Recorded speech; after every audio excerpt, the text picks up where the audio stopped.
जय हिंद दोस्तों, आपका हमारे YouTube चैनल विद्यालय एजुकेशन में स्वागत है।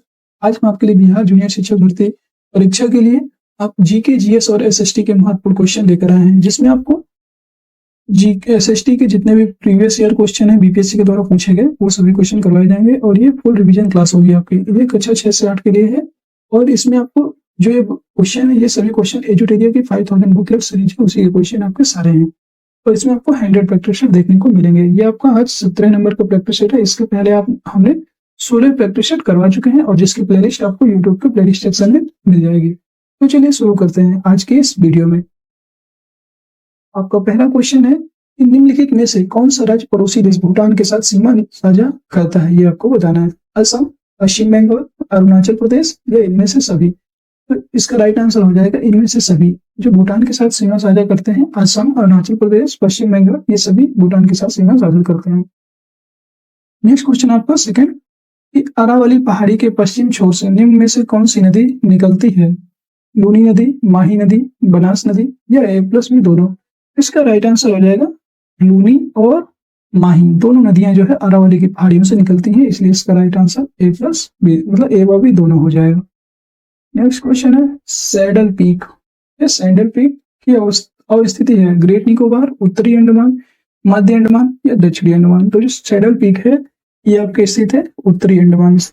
नेक्स्ट क्वेश्चन फोर्थ नंबर है दिए गए विकल्पों में से कौन कृष्णा नदी की सहायक नदी नहीं है। अमरावती, पंचगंगा, मूसी, पेनगंगा। तो इसमें जो है आपकी पेनगंगा जो है कृष्णा नदी की सहायक नदी नहीं है। नेक्स्ट क्वेश्चन है 5 भारत में किस क्षेत्र में अत्यधिक से असिंचित खेती की जाती है। गंगा का मैदान, कोरोमंडल क्षेत्र, दक्कन का पठार या कोई नहीं। तो इसका राइट आंसर आपको हो जाएगा दक्कन का पठार। और दोस्तों अगर आपको हमारे क्वेश्चंस पसंद आते हैं तो वीडियो को लाइक जरूर करते जाइएगा और अगर आपके कोई भी कमेंट्स रहते हैं बीच में तो आप उनको पूछ सकते हैं और कोई भी न्यूज है कुछ भी आपको बताना है तो आप कमेंट में जरूर पूछ सकते हैं। उत्तरी मैदानों में चलने वाली गर्म और शुष्क हवाएं जो पंजाब से लेकर बिहार तक, दिल्ली से पटना के बीच तीव्र होती है। पूर्वैया, नॉर्वेस्टर, मैंगो सावा या लू। तो इसमें आपका जो है जो लू होती है वो गर्म और शुष्क हवाएं होती हैं जो पंजाब से लेकर बिहार, दिल्ली और दिल्ली से पटना के बीच बहुत तीव्र गति से चलती हैं। लू आपकी पता ही होगा, लू गर्मियों के मौसम में होती है। ये गर्मियों के मौसम में चलने वाली हवाएं होती हैं जो बहुत गर्म और तापमान को बहुत बढ़ा देती हैं। नेक्स्ट क्वेश्चन है 7th आपका निम्नलिखित में से कौन सी विशेषताएं विकासशील या विकसित देशों में समान नहीं होती। अब यहाँ पे विकासशील और विकसित देशों की बात की गई है। उत्पादकता के निम्न स्तर, तकनीकी उन्नति, निम्न प्रति व्यक्ति सकल राष्ट्रीय उत्पाद, पूंजी की कमी। तो जो विकासशील और विकसित देशों की जो समानता नहीं होती है वो है आपका ये तकनीकी उन्नति। जो तकनीकी उन्नति होती है वो विकासशील देशों में जो है चरम पर होती है, मतलब बहुत तीव्र होती है, और विकसित देशों में वो लगातार मतलब विकसित हो रही होती है। वो मतलब यहाँ पर विकसित हो चुकी होती है और यहाँ पे विकसित हो रही होती है, यहाँ पे हो रही होती है। ठीक है, ये आपको याद रखना है। नेक्स्ट क्वेश्चन है जीएसटी। अब जीएसटी आया है तो यहाँ पे जीएसटी किस प्रकार का कर है आपको ये बताना है। अप्रत्यक्ष कर, प्रत्यक्ष कर, निगम कर और कोई नहीं। इसका जो राइट आंसर आपको हो जाएगा ये हो जाएगा अप्रत्यक्ष कर। जीएसटी आपका एक प्रकार का अप्रत्यक्ष इनडायरेक्ट टैक्स है। ये कैसा टैक्स है? इनडायरेक्ट टैक्स है। और जीएसटी की बात करें तो ये भारत में कब लागू हुआ? 1 जुलाई 2017 को ये लागू होता है। और जो है जीएसटी के जो अध्यक्ष होते हैं तो इसके अध्यक्ष कौन होते हैं? आपके वित्त मंत्री होते हैं। वित्त मंत्री जीएसटी काउंसिल के अध्यक्ष वित्त मंत्री होते हैं। नेक्स्ट क्वेश्चन है आपका 9th नंबर के सार्वजनिक क्षेत्र में विनिवेश को क्या कहते हैं? निजीकरण, वैश्वीकरण, उदारीकरण या औद्योगिकरण। सार्वजनिक क्षेत्र में, तो सार्वजनिक क्षेत्र में हम इसको निजीकरण कहते हैं। विनिवेश को निजीकरण कहा जाता है। इसे निजीकरण को इंग्लिश में प्राइवेटाइजेशन कहा जाता है। प्राइवेटाइजेशन। नेक्स्ट क्वेश्चन है आय और उपभोग ये किस प्रकार का संबंध है? प्रतिलोम संबंध, आंशिक संबंध, प्रत्यक्ष संबंध या इनमें से कोई नहीं। तो जो आय और उपभोग है इनमें आपका प्रत्यक्ष संबंध है, डायरेक्ट। नेक्स्ट क्वेश्चन है आपके निम्नलिखित में से कौन से घटक जलवायु परिवर्तन का मुख्य कारण है? ये आपको यहाँ पे जलवायु परिवर्तन के बारे में बताना है। प्रदूषण, ओजोन क्षरण, ग्रीन हाउस गैस और इनमें से सभी। जो जितने भी आपके ऑप्शन दिए हैं ये सभी क्या है, जलवायु परिवर्तन में कारण होते हैं। ये इन्हीं के कारण जो है जलवायु परिवर्तन पॉसिबल है। और जलवायु परिवर्तन से बहुत सारे अच्छा भी होता है और बुरा भी होता है। जैसे कि जलवायु परिवर्तन में आर्द्र जलवायु होते हैं, आर्द्र मौसम हो गया तो फसलों के लिए अच्छा है थोड़ा सा। अगर बहुत ज्यादा गर्म हो जाता है तो फसलों में सूखा पड़ जाता है। आप देखा होगा बहुत क्षेत्रों में बारिश ना होने की वजह से भी सूखा पड़ जाता है। ये सब जलवायु परिवर्तन के कारण होते हैं। नेक्स्ट क्वेश्चन आपको क्योटो प्रोटोकॉल, जो क्योटो प्रोटोकॉल को किस वर्ष UNFCCC द्वारा स्वीकारा गया था? 1997 ईस्वी, 2000 ईस्वी, 2005 या 2007? इसका जो है राइट आंसर हो जाएगा 1997 ईस्वी में जो क्योटो प्रोटोकॉल है उसके द्वारा क्योटो प्रोटोकॉल को UNFCCC के द्वारा जो है स्वीकारा गया था। नेक्स्ट क्वेश्चन आपको 30 नंबर, निम्नलिखित प्रश्नों को सही सुमेलित करें। सिमलीपाल अभ्यारण्य, गिर राष्ट्रीय उद्यान, जिम कार्बेट राष्ट्रीय उद्यान, सरिस्का उद्यान। इसमें बताना है आपको कौन सा सही होगा। सिमलीपाल राष्ट्रीय उद्यान ये आपको उड़ीसा में, गिर राष्ट्रीय उद्यान ये आपको गुजरात में स्थित है, जिम कार्बेट उद्यान आपका स्थित है उत्तराखंड में, और सरिस्का आपका राजस्थान में। इस तरह इसका राइट आंसर हो जाएगा सी ऑप्शन। नेक्स्ट क्वेश्चन है सत्य फल, ट्रू फल किसमें विकसित होता है? बीजांड में, अंडक में, अंडाशय में या परागकण? तो जो सत्य फल होते हैं वो आपके अंडाशय में विकसित होते हैं। नेक्स्ट क्वेश्चन है कॉड लीवर तेल मुख्य रूप से किससे संबंधित है? विटामिन डी, विटामिन बी और प्रोटीन या कार्बोहाइड्रेट? जो कॉड लीवर होता है ये आपका जो है विटामिन डी से संबंधित है। और विटामिन डी की कमी से कौन सा रोग होता है? ये रिकेट्स अर्थात सूखा रोग हो जाता है। रिकेट्स नामक रोग होता है। और इसके उपचार के लिए हम क्या करते हैं? तो इसके उपचार के लिए सूर्य की जो पहली किरण होती है, सूर्य की किरण, ये सूर्य का प्रकाश से हमें क्या प्राप्त होता है? Vitamin D. नेक्स्ट क्वेश्चन है निम्न में से किसे प्रोटीन कारखाना कहा जाता है? ये आपको बताना है। Mitochondria, chloroplast, ribosome, dictyosome. जो प्रोटीन कारखाना होता है ये आपको राइबोसोम होता है। राइबोसोम को प्रोटीन का कारखाना कहा जाता है। वह जीव जिनमें केंद्रक झिल्ली का अभाव होता है उनको क्या कहा जाता है? एक कोशिकीय जीव, बहुकोशिकीय जीव, यूकैरियोटिक या प्रोकैरियोटिक? तो जो आपका जिसमें केंद्रक झिल्ली का अभाव होता है उनको आप कहा जाता है प्रोकैरियोटिक कोशिका। प्रोकैरियोटिक कोशिका जिनमें केंद्रक झिल्ली का अभाव होता है। नेक्स्ट क्वेश्चन है निम्नलिखित में से कौन संशोधित भूमिगत तना का एक उदाहरण है? आलू, गाजर, शकरकंद, इनमें से कोई नहीं। तो इसका जो है राइट आंसर हो जाएगा आपका आलू। आलू जो है तना का एक उदाहरण है। शकरकंद और गाजर ये क्या है? जड़ें हैं आपकी। नेक्स्ट क्वेश्चन है 19 नंबर, निम्नलिखित में से कौन सा कथन फ्लोएम के बारे में सही है? फ्लोएम पानी और खनिजों का परिवहन करता है। फ्लोएम प्रोटोजेनिक जेनेटिक उत्पादों का परिवहन करता है। फ्लोएम पौधों को सहारा देता है। तो जो फ्लोएम होता है वो फोटोजेनिक उत्पादों का परिवहन करता है। मतलब फोटोजेनिक ये प्रकाश संश्लेषण में सहायक होता है फ्लोएम। और पत्तियों से जो है पूरे पौधों को खनिज परिवहन करता है, खनिज का परिवहन करता है। ये इसका राइट आंसर हो जाएगा। और जो पानी और खनिजों का परिवहन करता है वो फ्लोएम नहीं होता, उसे फ्लोएम नहीं कहते हैं, उसे ये जड़ के द्वारा होता है। जड़ों से हमें पानी और खनिजों का परिवहन होता है। नेक्स्ट क्वेश्चन है आपका 20 नंबर, स्थलीय हरे पौधों की पत्तियों से कितनी मात्रा में उपलब्ध सौर ऊर्जा को खाद्य ऊर्जा में परिवर्तित किया जाता है? 1%, 10%, 45% या 99%? राइट आंसर हो जाएगा 1%। और ऐसा ही क्वेश्चन पूछा गया था TRE-1 में कि लिंडेमान वाला क्वेश्चन पूछा गया था। लिंडेमान के अनुसार ऊर्जा का रूपांतरण कितने % होता है, ये आपको पूछा गया था। नेक्स्ट क्वेश्चन है कैल्शियम कार्बाइड का उपयोग हरे पौधों को पकाने के लिए किया जाता है क्योंकि यह डॉट बनाता है। Acetylene, methylene, florigen, auxin. तो ये आपको बनाता है एसिटिलीन। दोस्तों आपके 21 क्वेश्चन हो चुके हैं, ये 22वां क्वेश्चन है। और इसके पहले अगर आप कहीं भी तैयारी कर रहे हैं तो आपको ज्यादा से ज्यादा जो है जीएस में फोकस करना है, क्योंकि सबसे ज्यादा क्वेश्चन जो है ना जीएस में ही आपके गलत होते हैं। सबसे ज्यादा क्वेश्चन आपके जीएस में ही रॉन्ग होने की ज्यादा संभावना रहती है, इसलिए आपको जीएस वाला क्वेश्चन आपको ज्यादा फोकस करना है। नेक्स्ट क्वेश्चन है एन कोष में अधिकतम इलेक्ट्रॉनों की संख्या कितनी होती है? 2, 14, 18 या 32? जो एन कोष होता है इसमें आपका 32 इलेक्ट्रॉनों की संख्या हो सकती है। नेक्स्ट क्वेश्चन है आपका 23। आधुनिक आवर्तसारी के उस समूह का नाम बताइए जिसमें ऐसे तत्व हैं जो सभी गैसें हैं। समूह 10, समूह 12, समूह 14, समूह 18। जो आपको समूह 18 है इसमें सभी प्रकार के क्या है, सभी गैसें उपस्थित हैं। नेक्स्ट है आपका 24। प्रेरक वो रासायनिक पदार्थ होते हैं जो जल में घुलकर मुक्त करते हैं। H minus ion, H plus ion, H minus ion, OH minus 2, OH minus. तो जो प्रेरक वो रासायनिक पदार्थ होते हैं जो जल में घुलकर OH माइनस आयन यानी कि hydroxide ion, hydro oxide ion देते हैं। नेक्स्ट क्वेश्चन है आपका स्थितिज ऊर्जा के प्रबंध में निम्न में से कौन सा कथन सत्य नहीं है। स्थितिज ऊर्जा क्रियाशील ऊर्जा है, ऊंचाई में परिवर्तन होने पर स्थितिज ऊर्जा में परिवर्तन नहीं होता है। स्थितिज ऊर्जा संचित ऊर्जा नहीं है, सभी असत्य, ये आपको बताना है। तो इसका राइट आंसर हो जाएगा जो है सभी असत्य, क्योंकि स्थितिज ऊर्जा क्रियाशील ऊर्जा है, ये गलत, ये स्थितिज ऊर्जा होती है। और ऊंचाई में परिवर्तन होने पर स्थितिज ऊर्जा में परिवर्तन नहीं होता है। स्थितिज ऊर्जा संचित नहीं ऊर्जा नहीं है, ये एक संचित ऊर्जा होती है।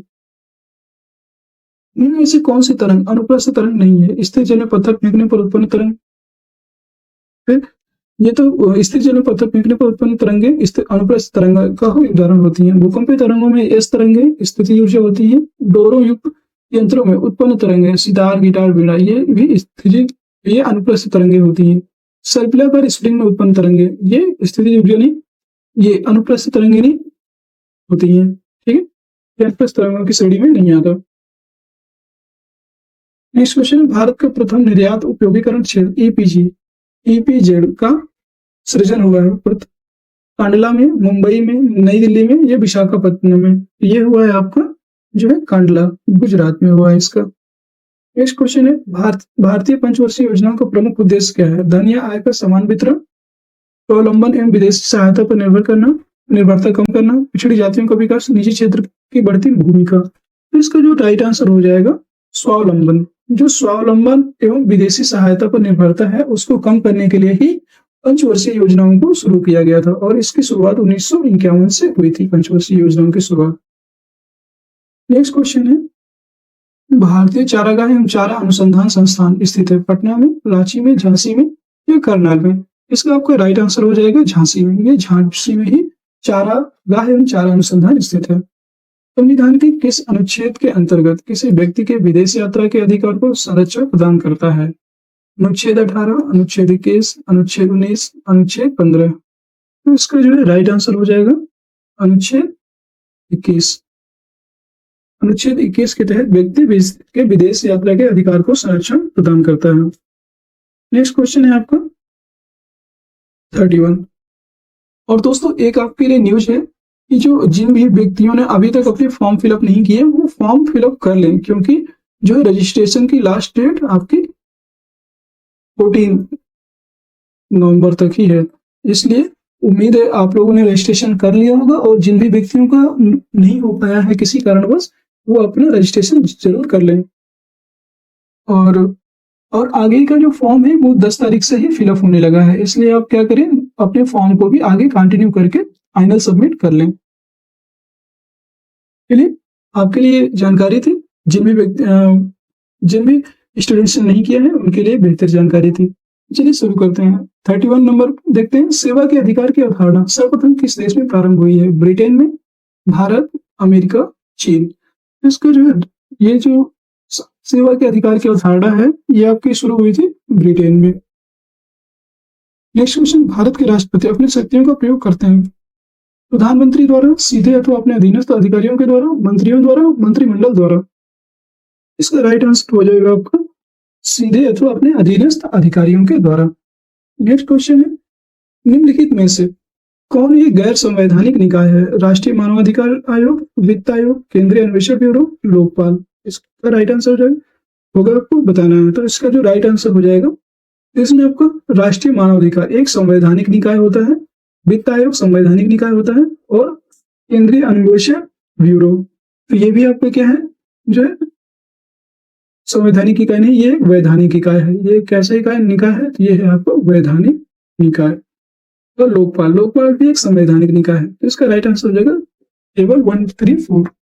नेक्स्ट क्वेश्चन है आपका, जनसंख्या नियंत्रण एवं परिवार नियोजन संविधान के 7वीं अनुसूची के किस सूची का विषय है। सर्व सूची, राज्य सूची, समवर्ती सूची या अवशिष्ट सूची। तो जो ये आपको जनसंख्या नियंत्रण का जो प्रावधान है, ये संविधान के समवर्ती सूची का विषय है। इसमें केंद्र और राज्य दोनों अपने कानून बना सकते हैं। नेक्स्ट क्वेश्चन है 35। राज्य सरकार का कार्यकारी अध्यक्ष या संवैधानिक प्रमुख होता है राज्यपाल, मुख्यमंत्री, उच्च न्यायालय के मुख्य न्यायाधीश या मुख्य सचिव। जो संवैधानिक प्रमुख होते हैं वो आपके होते हैं राज्यपाल, और राज्य सरकार में राज्यपाल और केंद्र सरकार में राष्ट्रपति। केंद्र सरकार में कौन होते हैं? तो वो होते हैं प्रेसिडेंट अर्थात राष्ट्रपति। नेक्स्ट क्वेश्चन है आपका 36। निम्नलिखित में से किस समिति या आयोग की न्याय पंचायतों के गठन की सिफारिश की थी? बलवंत राय मेहता समिति, अशोक मेहता समिति, एमएल सिंघवी समिति या बीपीआर राव समिति। इसका जो राइट आंसर हो जाएगा 36 में अशोक मेहता समिति। सबसे पहले अशोक मेहता समिति ने न्याय पंचायतों के गठन की सिफारिश की थी। नेक्स्ट है आपको सूची 1 को सूची 2 से सुमेलित करना है। सूची 1 एक तरफ दिया हुआ संवैधानिक प्रावधान और स्रोत, इसमें आपको सुमेलित करना है। मंत्रिमंडलीय सरकार कहाँ से लिया हुआ है? तो ये ब्रिटेन से लिया गया है। केंद्र राज्य संबंध, ये आपके कनाडा के संविधान से लिया गया है। आपात उपबंध जर्मनी के संविधान से, जर्मनी का जो वाइमर संविधान है उससे लिए गए हैं। और मूल अधिकार आपके अमेरिका से लिए गए हैं। इसका जो है 1, 2, 3, 4 ये इसके राइट आंसर हो जाएंगे, ऑप्शन ए। नेक्स्ट क्वेश्चन है सल्तनत काल में राजस्व विभाग का प्रमुख क्या कहलाता था? वजीर, वकील दर, मुशरिफ ए मुमालिक, खजीन।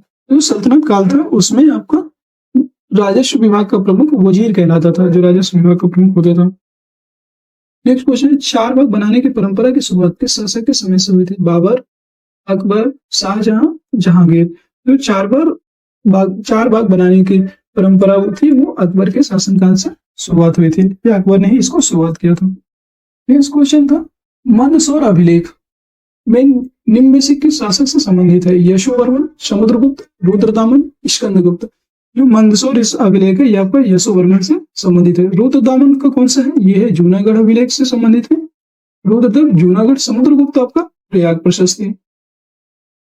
प्रशस्ति से संबंधित है। नेक्स्ट क्वेश्चन है 41। मोहनसांग के संबंध में कौन सा कथन गलत है? ये आपको बताना है।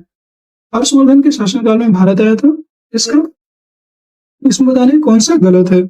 ये आपको हर्षवर्धन के शासनकाल में भारत आए थे, एकदम सही। इसका वृत्तांत सीयूकी में वर्णित है, ये भी सही है। मोहनसांग ने बुद्ध की प्रतिमा के साथ साथ सूर्य एवं शिव की प्रतिमाओं का भी पूजन किया, ये भी सही है। अर्थात सभी इसमें इसका जो राइट यहाँ पे कौन सा कथन गलत है, नहीं कौन सा कथन यहाँ पे सही है, ये होना चाहिए। यहाँ पे कौन सा कथन सही है ये आपका होगा, इसमें सभी कथन जो है सही है। नेक्स्ट क्वेश्चन है आपका सिंधु सभ्यता के प्रमुख स्थल रोपण किस नदी के किनारे स्थित है? सिंधु, रावी, मादर या सतलज। तो सिंधु सभ्यता के प्रमुख जो स्थल रोपण है वो आपका जो है सतलज नदी के किनारे स्थित है। हड़प्पा क्या है? रावी नदी के किनारे स्थित है। हड़प्पा रावी नदी के किनारे स्थित है। और सिंधु नदी कौन है? मोहनजोदड़ो जो है सिंधु नदी के किनारे स्थित है। नेक्स्ट क्वेश्चन है 43। उत्तरकालीन मुगल सम्राट में सर्वाधिक समय तक शासन किसने किया था? बहादुर शाह, जहांगीर शाह, शाह आलम द्वितीय, मोहम्मद शाह।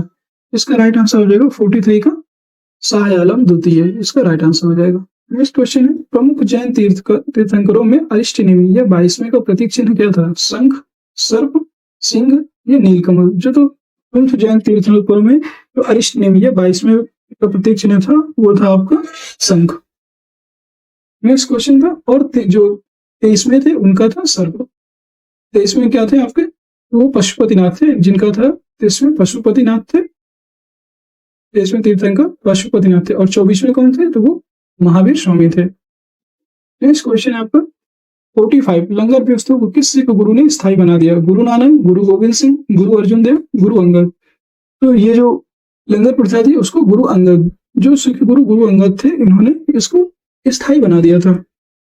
नेक्स्ट क्वेश्चन है 46 आपका निम्नलिखित गवर्नर जनरल में से किसने राजकीय कोषागार को मुर्शिदाबाद से हटाकर कलकत्ता लाया? Warren Hastings, Lord Hastings, Lord Canning या लॉर्ड विलियम बेंटिंक। तो वो थे आपके वारेन हेस्टिंग्स ने राजकीय कोषागार को मुर्शिदाबाद से हटाकर कलकत्ता लेकर आए थे। नेक्स्ट क्वेश्चन है 47। पहली बार स्वराज शब्द का प्रयोग किस या कब किया गया? 1896, 1906 ईस्वी, 1907 ईस्वी, 1911 ईस्वी। तो जो पहली बार स्वराज शब्द का प्रयोग किया गया था वो किया गया था आपका 1906 ईस्वी में। और 1906 में ईस्वी में जो कांग्रेस अधिवेशन हुआ था उसके जो अध्यक्ष थे वो भी आपको याद रखना है, उसके अध्यक्ष थे रविन्द्रनाथ टैगोर। रविन्द्रनाथ टैगोर। नेक्स्ट क्वेश्चन आपका 848, आर्थिक सहयोग और विकास संगठन का मुख्यालय कहाँ है? Geneva, Vienna, Paris, New York. आर्थिक सहयोग और विकास संगठन, इसका मुख्यालय आपका पेरिस फ्रांस में स्थित है। और फ्रांस में एक और मुख्यालय है यूनेस्को। यूनेस्को का मुख्यालय भी फ्रांस के पेरिस में स्थित है। नेक्स्ट क्वेश्चन है 49वीं समांतर रेखा किन दो देशों की अंतरराष्ट्रीय सीमा रेखा है? यूएसए कनाडा, उत्तर कोरिया दक्षिण कोरिया, उत्तर वियतनाम या दक्षिण वियतनाम, ग्रीनलैंड या कनाडा। इसका जो राइट आंसर हो जाएगा यूएसए। यूएसए और कनाडा की अंतरराष्ट्रीय सीमा है जिसको 49वीं समांतर रेखा के नाम से जाने जाता है। और उत्तर कोरिया और दक्षिण कोरिया के मध्य जो इस सीमा रेखा है उसको 38वीं समांतर रेखा कहते हैं। 38वीं समांतर रेखा। नेक्स्ट क्वेश्चन है आपका 50 और आज के वीडियो का लास्ट क्वेश्चन यही है कि आपका निम्नलिखित में से कौन मूल राशि नहीं है? ताप, ज्योति तीव्रता, द्रव्यमान और आयतन। इसमें पूछ रहे हैं कौन सी मूल राशि नहीं है? तो इसमें जो है आयतन, आयतन मूल राशि नहीं होती, मूल राशि नहीं है। और मूल राशि किसे कहते हैं? ऐसी राशि जो किसी के सहयोग से नहीं बनती है वो मूल राशि कहलाती है। इसलिए ताप, टेम्परेचर, द्रव्यमान को किलोग्राम से डिनोट करते हैं। ज्योति तीव्रता, कैंडेला, सीडी, ये इनके प्रतीक होते हैं। आयतन ये मूल राशियों से मिलकर बनाए हो जाते हैं, इसलिए आयतन इसका मूल राशि नहीं है। दोस्तों आज के प्रश्न यही था। अगर आपको प्रश्न अच्छे लगे और हमारे द्वारा करवाई जा रही सीरीज आपको पसंद आ रही तो वीडियो को लाइक करिए, शेयर करिए और चैनल को सब्सक्राइब जरूर कर लीजिएगा, जिससे कि आने वाली सभी वीडियो की नोटिफिकेशन सबसे पहले आपको मिल जाए। Take care, bye bye, thank you. आप सभी को दिवाली की हार्दिक शुभकामनाएं।